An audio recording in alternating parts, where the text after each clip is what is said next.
Chapter 4, Mechanics of a Treatment.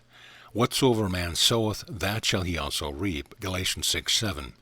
If I drop an object from my hand, it falls to the ground. Where does it fall? Why doesn't it go up in the air in some other direction? The law of gravity controls it. It cannot work in any other way. The law of mind, too, is mechanical in its action. It doesn't think, choose, or decide. It only acts. It doesn't know good and evil, rich and poor, peace and discord, health or sickness. It accepts each one of us of our own estimate or evaluation of ourselves. Its response is determined by our plane of thought and quality of consciousness. Just as water always seeks its own level, and the angles of any triangle always add up to 180 degrees, the creative mind always gives back to us whatever we think into it, or whatever is embodied within our thoughts and words. If we plant radishes in the creative medium of the soil, we get back radishes and not onions. If we sow ideas of health in the great creative mind of the universe, we get back health and not sickness. The result is according to law. For whatsoever a man soweth, that shall he also reap. Knowing this undeviating law gives us faith in our prayers and treatment. We know that they enter into us or into those for whom they are created in such degree as we comprehend or embody them in our work. So shall my word be that goeth forth out of my mouth. It shall not return unto me void, but shall accomplish that whereunto it is sent. Because the law works the way it does and never works in any other way, we can give a scientific treatment and be assured of a perfect outcome or revelation of the self to the self. A treatment once given belongs to God. It is thenceforth out of the personal hands. It has become an impersonal, mechanical, subjective thing acted upon by the mind and operating in accordance with spiritual law. It is consciously given and becomes subjectively effective. It is given by the healer and becomes the property of one toward whom it is directed. It knows nothing but that which we have put into it. Its only purpose is to express that for which it was made. The rest of the process is simply an unswerving, living, and active faith in the efficacy of the treatment we have given. Steps in giving a treatment. The first step in giving a good treatment is to change the subjective trend. We act within ourselves to remove from our minds any belief in sickness, limitation, or imperfection. We neutralize the imperfect subjective patterns of disease and then substitute the more truthful and perfect patterns of health.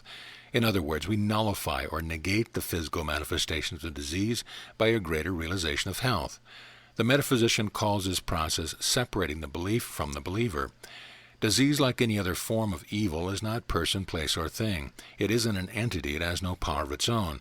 It is merely a negative, impersonal thought operating through the mind. The power of evil and disease comes from our attention, fear, and belief. When the attention, fear, and belief are removed, the disease disappears. How does one do that? By refusing to give disease a body to act with, eyes to see with, ears to hear with, emotions to feel with, and a mind to think with. The second step in giving a spiritual treatment is to supply the subjective equivalent, or spiritual prototype of the thing or condition desired. A spiritual prototype is a definite statement of the truth about the person or condition mentioned in the treatment. Its sole purpose is to reverse the old disease thought pattern and to make room for a greater expression of the life that is already at the center of the one being treated. Since God is omnipresent, we do not have to provide ways for him to get into people, but we must develop means for him to get out. The spiritual prototype provides a greater outlet of divine life from the center to the circumference. The treatment is given through the conscious mind but becomes effective in the subconscious mind. It is not holding thoughts or willing things to happen. It is the silent contemplation of God at the point where sickness and trouble seem to be. It is calling the good, reality, out of the bad, the temporal, and the desirable, perfection, out of the undesirable, imperfection. Repetition and treatment. One of the much discussed subjects in metaphysical circles is how many times should the treatment be given? The answer is until the work is done. Some healers get quick results from their treatment, but the majority of healers do not. Delay should not deter or discourage us. However, for the space between the prayer and the answer is no more than the time required to reach a point of agreement in our own mind. Now is the accepted time. God is responsive intelligence. God is omniactive. It is done. If we had the vision, comprehension, illumination, and unshakable conviction that Jesus had, every demonstration would be instantaneous. We too could speak the word that nothing could stop. The waiting period in every demonstration is determined by two things: the degree of understanding, comprehension, and the realization of the healer and his ability to reach the subconscious mind and make a sufficiently deep impression upon it. If the impression is shallow, as in the case of a partial acceptance and realization, the time element will be drawn out. If it is deep, as in the case of perfect agreement with the principle, it will be instantaneous. But in either case, it is a matter of spiritual growth, practice, and unfoldment. We shall never go beyond our mental equivalent. We shall never demonstrate anything by our own consciousness. Since we can expect every demonstration in the present moment, let us realize that all subsequent treatments on the same problem are but a continuation of the first. There is only one treatment in any claim. It should continue as long as treatment is needed. Repetition brings revelation. What is this good thing you are trying to project into your own or another's experience? Can you visualize it? Is it clear to you? Get a clear picture of what you wish to objectify and contemplate it regularly. Go into the silence 3 times a day. Claim the perfect creation as your own. Mentally accept it and determine your inner self, give it to you. Then close your treatment with a mighty paean of praise and thanksgiving to God for bringing perfection within the reach of man. Reaching a conclusion. Now when Solomon made an end of praying, the fire came down from heaven. 2 Corinthians 7:1. There are many important factors in giving an effective treatment, but probably none is more important than the termination of the prayer. This is a very pertinent problem for those who fail in their purpose. Treatments long drawn out or poorly formed and executed are like clouds without rain. To be effective, a treatment must fill 3 demands. It must be conscious. It must be positive. It must reach a complete conclusion. The compact whole then becomes a nucleus that attracts all the creative forces of good. This process continues until there is an overt expression or manifestation that corresponds to the nucleus. It is a wise person, therefore, who learns early in his experience when and how to let go and when and how to let God. Now when Solomon made an end of praying, the fire came down from heaven and consumed the burnt offering from the sacrifice, and the glory of the Lord filled the house, filled Solomon's consciousness. Giving a treatment without reaching a conclusion is futile. It is like trying to make bricks without straw or posting a letter without a stamp. It is like holding a fishing fly over the water without dropping it in. There is no point of contact with the water and consequently no fish. When there is no contact with the law, there can be no manifestation. Solomon said, "Trust in the Lord," or law, "with all thy heart or mind." In other words, release your treatment into creative activity by acceptance, forgetfulness, and detachment. Know as Jesus did that it is done, then have done with it. Personal obligation ceases when we reach a complete conclusion in the treatment. Of mine own self I can do nothing. The Father within me doeth the work. Let go of the treatment by addressing the inner self in some such manner as this. Here, subjective mind is my treatment, a perfect pattern and vehicle for you to work through. You are a willing and able servant, and you are never made a mistake. You will carry out my orders to the letter. You are even now acting upon my instruction. God bless you for your help. Instantaneous healing. The fields are white already to harvest. John 4:35. Now is the accepted time. 2 Corinthians 6:2. There are 2 sides to the law of seed time and harvest. On the material side, things occur slowly or in sequence. We tend to think in terms of human experience, and results follow the pattern we established. But Jesus revealed a new pattern.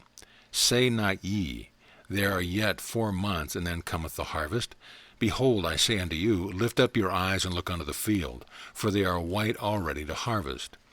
On the spiritual plane there is neither past nor future. Ideas are formed in the present. All good things are in instant fulfillment. Demonstration is instantaneous. Now read our text again. The fields are white already to harvest. The kingdom of heaven is finished, present and within man now. God, responsive intelligence, is now this moment. Now is the accepted time. Before they call, I will answer. Then why do we have to wait on our demonstration? If the things we desire from God are in instant fulfillment, why are they so long in coming? Can it be due to some failure on the part of God? No. The failure is in ourselves. We have failed to cooperate sufficiently with the Spirit of God. We have not kept our thinking in accord with truth. We have chosen to believe the human mind, which lends itself to delay and limitation, instead of the Christ mind, which is active and instant in expression. For he spake, and it was done. He commanded, and it stood fast. That instantaneous healing do occur at times no one will deny. Metaphysical history is full of them. But all healings and demonstrations are not instantaneous, for we have not incorporated the idea of immediacy into our consciousness. We still believe in time, growth, anticipation, struggle, delay, and imitation. Our words have no substance because we still pray in a divided mind. Our results are negative because we do not realize that we are dealing with divine mind and not the human mind. Our desires are unfulfilled because we still have more faith in matter than in spirit. If instantaneous healings take place outside the time process, the way we get instant result is to think solely with the spirit and to visualize our desires already created in form. The prayer of faith shall save the sick. Healing is not mere relief from disease, but a positive relation with Christ, realization of the divine life within. This awareness of the presence will raise your whole being to a new level. Strong, true thoughts or affirmations will develop this new consciousness. Replace any thought of weakness by true thought of strength. Let the weak say I am strong. The Lord is the strength of my life. I can do all things through Christ who strengthened me. True faith will cause our good to draw near and near. Happiness, health, strength, success, consciousness of God. According to your faith be it unto you. All things are possible to him that believeth. Dismissing weakness and sickness from my mind, I lay hold of the inexhaustible strength and life of God. I am a conscious center of the one life that is always creating, healing, blessing, perfecting. In this sense, Christ lives within me. The healing power of Christ circulates through every artery of my body, filling me with divine, saving health. God, of whom my life is part as my fingers, part of my hand, is filling me with increasing strength and peace hour by hour. Infinite love from the Father sheds a tender, forth-giving spirit throughout my whole being, relieving all pain, tension, fretfulness. Open to God every hour of the day. You cannot think of God too often. The continued sense of His presence will give you an inner peace and joy. Replace, therefore, any thought of depression, irritation, or apprehension with words like these. Thou hast put gladness into my heart. In thy presence is fullness of joy. Joy cometh in the morning. The joy of Christ is my joy. It is joy victorious, triumphant, overcoming. Before welcoming sleep at night or during the day, repeat the following words slowly, breathing after each word. I will give unto you rest. My peace I give unto you. Father, into thy hands I command my spirit. In quietness and confidence shall be your strength. Thou wilt keep him in perfect peace, whose mind is stayed on thee. Be still and know that I am God. Underneath are the everlasting arms.